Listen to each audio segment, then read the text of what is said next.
Judean desert. The year is 68. The air is thick with dust, the suffocating heat of the Middle Eastern sun, and the distant, rhythmic, terrifying thud of Roman boots and marching relentlessly toward Jerusalem. Inside a limestone cave known today as Qumran, a man with ink-stained fingers and trembling hands rolls a piece of animal skin. He is not hiding a history book. He is not preserving beautiful poetry for future generations. He is hiding a weapon. He places the parchment inside a heavy clay jar, seals it in the dark, and walks away forever. He knows the Roman Empire will burn the city to ashes, but the empire is not the enemy he fears most when the sun goes down. The real enemy, the one that terrified the ancients far more than soldiers with swords, is the one that drains a working man's house while he sleeps. That sealed jar sat in the suffocating darkness for nearly 2,000 years. When it was finally opened, modern researchers calmly cataloged it as manuscript 11Q11, the 11Q apocryphal Psalms. But what is actually written on that fragile yellowed parchment means that tonight, when you wake up at 3 in the morning wondering how you're going to pay your debts, you are completely helplessly unarmed. For your entire life, you have been taught a very specific, very clean version of reality. You have been told that poverty, debt, and that sudden, inexplicable financial collapse that hits you right when you finally save a little money are purely economic issues. Mathematics, inflation, bad financial management, just a run of bad luck in a brutal modern economy. You work 60 hours a week. You exhaust yourself to the bone. You budget carefully, cutting out every luxury, tracking every single penny that goes in and out of your account. But every single time you manage to put away $1,000, an unexpected emergency hits with surgical precision. A car transmission violently breaks down on the highway, leaving you stranded. A sudden, massive medical bill arrives in the mail for a procedure your insurance refused to cover. A major appliance fails and floods the kitchen floor in the middle of the night. It wipes your savings completely, instantly back to zero. It feels like there is a spiritual hole in your pocket. Money comes into your hands and literally vanishes before the month even ends, and you cannot mathematically explain where it went. And what do? What do we all do when the math stops making sense? You lie awake in the middle of the night, the blue light of your phone illuminating your face in the dark bedroom as you check your banking app for a miracle that is not there. Your chest tight with a crushing, suffocating anxiety. You stare at the ceiling and you pray. You cry. You beg the Creator for financial relief. You plead for a breakthrough. You ask why this generational pattern of struggle keeps repeating over and over again. You wonder why your grandfather died in debt, why your parents struggled their whole lives just to keep the lights on, and why you are now facing the exact same invisible, unbreakable wall despite doing everything right. You pray until you are exhausted, but it feels like your prayers are hitting a thick brass ceiling, bouncing right back down onto your bed. But here is what the version of reality you were taught completely ignores. Begging and pleading in your night prayers is the wrong approach entirely. You have been praying from a posture of absolute defeat instead of royal authority. A royal mandate silences loss. That is exactly what the men hiding scrolls in the desert knew. They understood that chronic, inexplicable financial drain is not always just bad math or economic pressure. Ancient leaders recognized systemic patterns of recurring loss as targeted spiritual attacks. And more importantly, they knew these attacks do not care about your tears. They only respond directly to structured declarations of spiritual authority. These 4 bedtime words make demons of poverty flee instantly. And it is not about magic. It is about a legal covenantal decree. Over the next few minutes, we are going to open the archives. We are going to look at the exact manuscripts that survived the fires of history. Because once you see what was written in the Dead Sea Scrolls and in the forgotten confessions of King Solomon, you will never pray from a place of fear again. you will transition from a victim weeping in the dark to a steward exercising absolute, undisputed authority over your home, your debt, and your financial destiny. Let us go back to that cave. 1947. A Bedouin shepherd named Muhammad Ed-Deeb is wandering the rocky, desolate cliffs near the Dead Sea, looking for a lost goat under the blazing sun. He throws a stone into a dark opening in the rock face, hoping to scare the animal out. He expects to hear the bleating of a goat. Instead, he hears something break, the unmistakable sound of shattered ancient pottery echoing from the darkness. He walks into the suffocating stale air of the cave and finds tall clay jars lined up in the shadows. What follows is the greatest archaeological discovery of the 20th century, the Dead Sea Scrolls, a library hidden by the Essenes, a group of ascetics who saw the corruption of Jerusalem and retreated to the desert to preserve the true, uncorrupted spiritual traditions. But among the famous texts of Isaiah and the community rulebooks that scholars obsessed over, there was a specific, highly unusual document that they did not quite know how to categorize. Manuscript 11Q11. The Israel Antiquities Authority dated it meticulously to between 50 before Christ and 68 after Christ. It is a primary scroll written by the Essenes containing 4 explicit night exorcism psalms. But the word exorcism here is not what Hollywood has shown you. Forget the spinning heads, the pea soup, the flickering lights, and the frantic priests throwing holy water in movies. In the ancient Near East, an exorcism was not a dramatic physical battle between good and evil. It was a matter of jurisdiction. It was a legal eviction of an unauthorized tenant. These 4 psalms were designed explicitly to be recited at bedtime, right before sleep. Look at the text itself. The Essenes, the strict desert community that preserved these scrolls, did not use these psalms to ask God to please, hopefully, maybe protect their resources if it was His will. The language is entirely different. It is the cold, calculated language of a courtroom. It is a binding legal decree over nocturnal spirits of destruction, sudden loss, and household decay. They recognized that the hours of darkness were when the human mind is most vulnerable to suggestions of ruin, and when unseen entities of theft operate most freely without the distraction of the waking world. This is the first massive crack in the official version of how we are supposed to handle financial anxiety. The modern believer wakes up in a cold sweat, checks their bank balance, and starts begging for rescue like a helpless child. But the ancient believer did not beg. The ancient believer issued a mandate.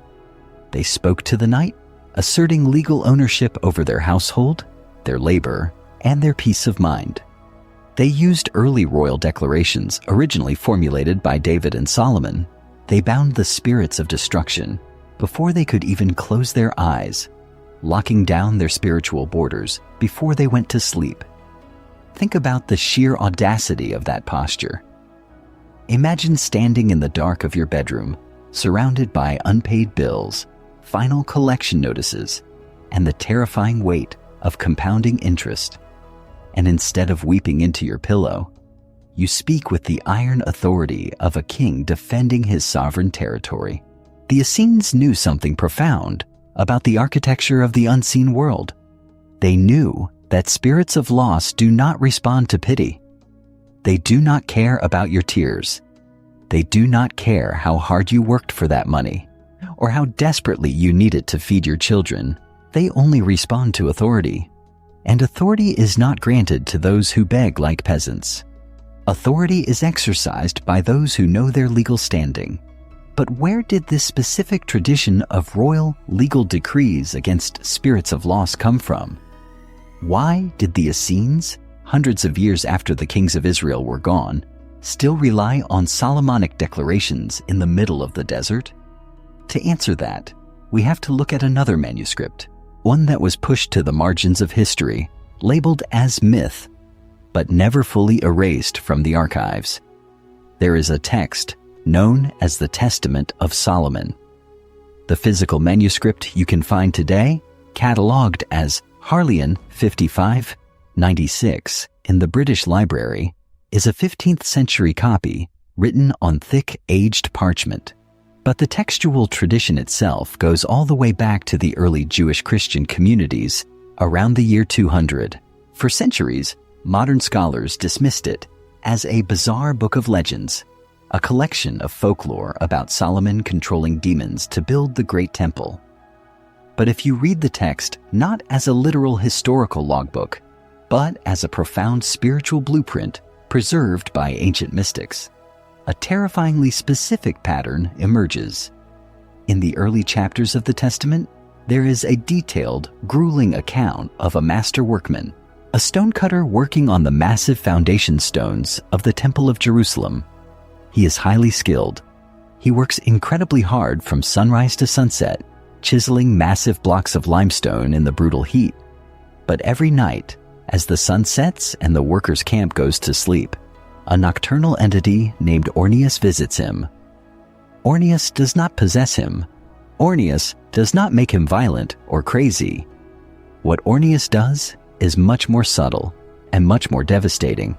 The spirit silently drains the workman's wages and his vitality while he sleeps. According to the text, the spirit takes half of his pay and sucks his thumb to drain his physical energy. The man earns his full pay during the day.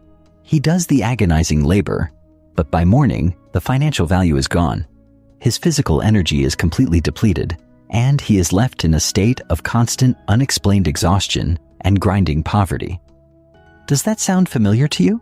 How many people do you know who work endlessly, who hold down 2 jobs, who are highly skilled and dedicated, yet their money leaks out like water from a broken cistern? The ancient world did not just call this bad luck or a poor economy. They gave a name to the spiritual mechanism of recurring financial drain. They called it Ornias, the spirit of theft that operates exclusively in the dark, the entity that ensures you can never build wealth, no matter how hard you swing the hammer during the day. It waits for you to rest, and then it empties your pockets. When King Solomon learns about this agonizing situation, look at what he does not do. He does not organize a prayer vigil for the stonecutter. He does not sit the workman down and tell him to manage his money better, to stop buying coffee, or to accept his poverty as a mysterious divine trial meant to build character. Solomon interrogates the entity.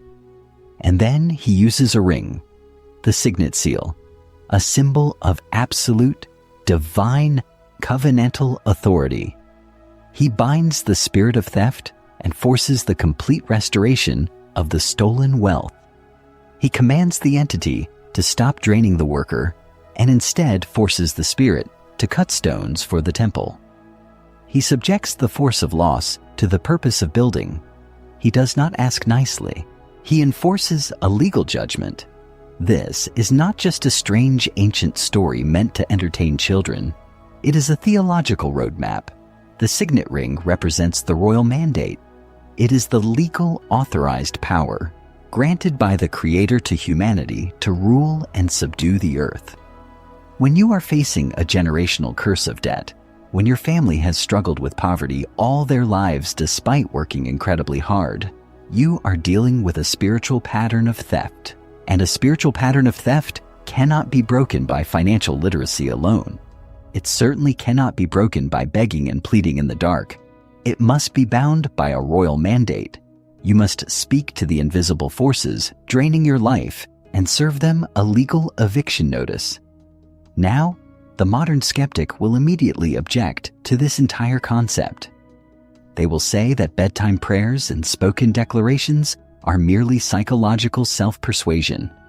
They will call it confirmation bias. They will say there is absolutely no real spiritual mechanism at work when you speak words into the darkness of your bedroom. But this is where ancient spiritual wisdom intersects violently with modern neuroscience. In the last few decades, neurological studies on human brainwaves have mapped out exactly what happens in the minutes just before you fall asleep.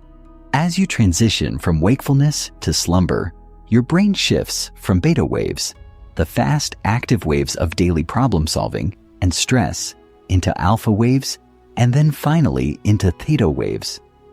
The theta state is a state of deep, twilight relaxation. It is the absolute gateway to the subconscious. In the theta state, the analytical, critical, defending part of your mind shuts down completely, and your subconscious mind becomes completely open and highly programmable. It accepts whatever it hears as absolute truth.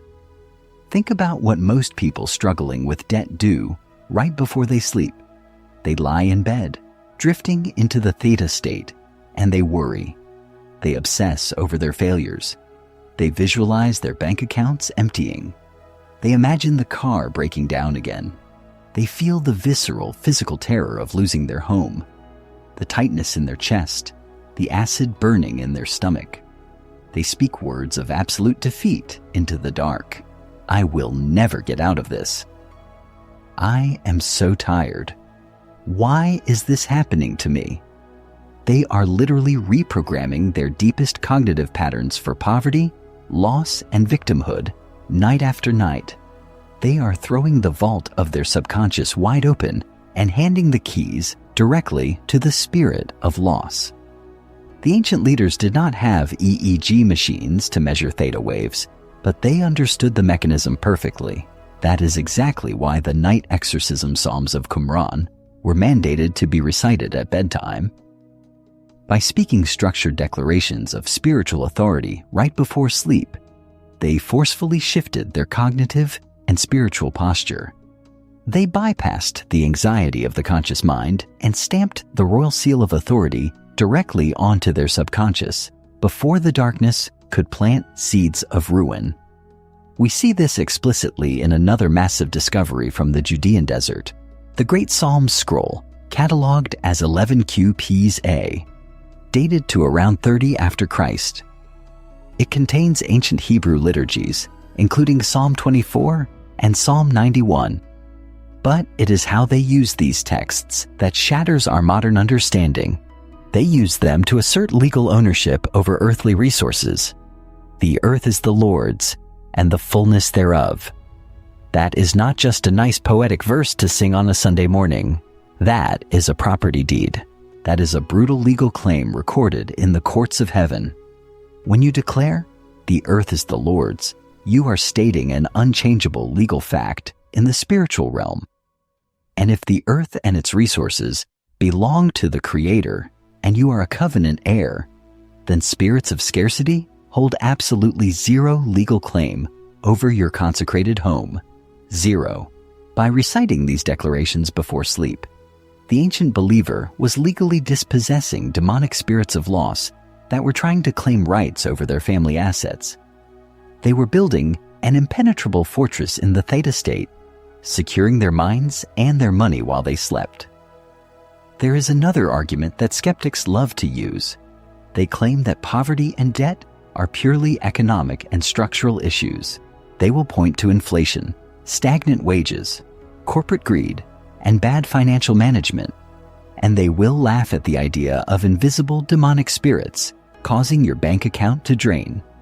And while economic factors are absolutely real and undeniable, historical primary texts from antiquity, such as manuscript 11Q11 and the Testament of Solomon, document that ancient leaders recognized something the modern economists miss. They recognized systemic patterns of recurring, inexplicable financial drain as spiritual targeted attacks. They saw that these attacks responded directly to structured declarations of spiritual authority, independent of the economy of Rome or Babylon. I want to tell you about a real case that perfectly illustrates this dynamic. A small business owner was completely buried under $85,000 in compounding debt. His business was failing, his credit cards were maxed out, and he suffered severe nocturnal panic attacks. Every single night at 3 a.m, he would wake up paralyzed by fear, calculating interest rates in his head, weeping and begging God to send a miracle, begging to win the lottery, begging for someone to just hand him a check to make the pain stop. He was doing exactly what the official version of reality tells us to do. He was praying from a posture of complete and total defeat, allowing the terror of the night to dictate his reality. Then, he made a radical shift. After studying these ancient texts, he shifted his nightly prayer routine. He stopped weeping. He stopped begging for relief. Instead, he began reciting structured decrees of authority right before he went to sleep. He spoke legal mandates over his business and his home. The first thing that happened was the panic attacks stopped completely. He broke his fear paralysis. Because you cannot be terrified of the dark when you are the one issuing the orders. By shifting his posture in the theta state, he fundamentally reprogrammed his subconscious from victim to sovereign. Once the panic was gone, his mind cleared. He suddenly had the clarity to identify hidden financial leaks in his business that he had been too stressed and exhausted to see before. He saw exactly where the spirit of loss was operating in his contracts and his spending. And within 18 months, he completely liquidated the $85,000 of debt. He did not win the lottery. No one handed him a magic check. He simply took authority over the unseen forces draining his life, and the physical reality had no choice but to align with the new spiritual mandate. This is the power of the mandate, but it requires you to understand exactly where that power comes from. And this brings us to the final most important piece of evidence: the confession of the king himself, hidden in one of the oldest Bibles on earth. Because the third argument skeptics will throw at you is that Solomon's power came from legendary magical rituals and dark grimoires, rather than faith-based spoken authority. They claim he was a sorcerer, not a king operating under a divine covenant. But primary biblical and apocryphal manuscripts utterly destroy this idea. They emphasize that Solomon actively rejected sorcery and instead utilized covenantal authority. He spoke 4 specific words of divine mandate that legally bound spiritual entities without any need for magic circles or incantations. We find the proof in the Wisdom of Solomon, a Hellenistic Jewish text preserved in the magnificent Codex Sinaiticus. The Codex Sinaiticus is a 4th century manuscript that is one of the oldest and most complete biblical texts in existence. If you look closely at its pages, it has over 14,000 corrections made by scribes over the centuries. 14,000 edits, scratched out words, and rewritten lines in a single document. But chapter 7 of the Wisdom of Solomon remains intact, unedited. And in this chapter, the text shifts into a deeply personal first-person confession from Solomon. He describes the exact moment everything changed for his kingdom. He states that when he prayed, he did not beg for piles of gold. He did not plead for an escape from hardship. He prayed for wisdom, yes, but he prayed from a position of understanding his covenant. He stopped operating as a helpless subject of the world's brutal economy and started operating as a sovereign ruler under God. And when he made that massive shift in posture, unmeasurable wealth, health, and dominion entered his house. He says that in comparison to this authorized wisdom, all the gold in the world is just a handful of sand. He didn't ask for the wealth. He took authority, and the wealth followed the authority. This is the secret that the official version of religion has completely obscured from you. The turning point for Solomon was not a magical ritual. It was not a spell. The turning point was a violent shift in identity. He recognized his royal mandate. We find even more historical confirmation in the rabbinic Aramaic traditions, the Targum Sheni and the Targum on Ecclesiastes, compiled between the 6th and 8th centuries. These Aramaic texts detail how Solomon issued night decrees over spiritual entities. The key word here is decrees. He commanded financial and physical forces by legal decree rather than weeping or supplication. He did not ask the darkness to please leave him alone. He ordered it out of his territory. He issued a command. So what does this mean for you tonight? It means that your midnight routine has to change permanently.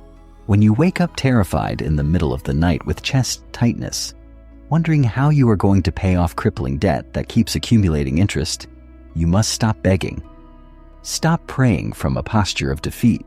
Every time you cry in the dark, you're reinforcing the very spiritual walls that are keeping you trapped. Instead, you must adopt the Solomonic posture, the royal mandate. You must speak the 4 bedtime words that encapsulate this entire ancient legal structure. What are these 4 words? They are the absolute foundation of the decree. They are the realization of your jurisdiction over your own life. I command this house. I command this house. 4 words, not I hope this house survives.